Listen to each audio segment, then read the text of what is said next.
शेतातून माल आणतो आणि नंतर थोडा निवडून पाखडून बाजारात पाठवतो, तसं आता हे सगळे लोक जे बोललेले आहेत त्यातलं निवडून पाखडून जरा तुम्हाला नेण्यासाठी काही मी देणार आहे की या सगळ्याचं सार काय आहे.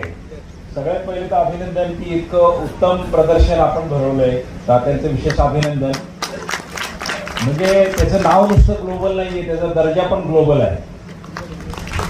मी ज्यावेळेला सुरुवात केली बघायला त्यावेळेला दिसलं की इतकी व्हरायटी त्यामध्ये आहे की जसं आपण म्हणतो घागर में सागर, तसं ते सगळं मला जाणवलं की त्याच्यामध्ये नॅचरल फार्मिंग पण आहे, केमिकलचा पण वापरच्या संदर्भातल्या गोष्टी आहेत, मार्केटिंग पण आहेत, नवीन विद्यार्थी पण आहेत, तज्ज्ञ पण आहेत. तज्ज्ञ तर इतके आहेत इथे जास्त की क्षणभर मला पुण्यात असल्यासारखं वाटलं.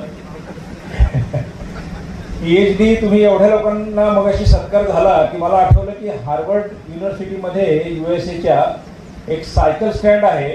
लोक येऊन सायकली लावतात तिथे पाटी लिहिलेली आहे, काही 10-12 जागा राखून ठेवल्या कुणासाठी, नोबेल विजेत्या लोकांसाठी. इतक्या लोकांना नोबेल मिळालेले आहे तिथे की त्यांच्यासाठी एक वेगळा सायकल स्टँड करावा लागतो. तर तशी अवस्था आपल्या KVTची आहे की आज जवळजवळ 10-15 PhD धारकांचा सत्कार आपण केला. आणि ते सत्कार करून करून करून त्यांनी, मी डॉक्टर नसताना माझ्या पण नावासमोर डॉक्टर लिहून टाकलेलं आहे. म्हणजे इतकं PhD होणे आणि डॉक्टरेट मिळवणे हे सवयीचं झालेले इथे लोकांना की ते पाहुण्यांना पण डॉक्टर करून टाकतात.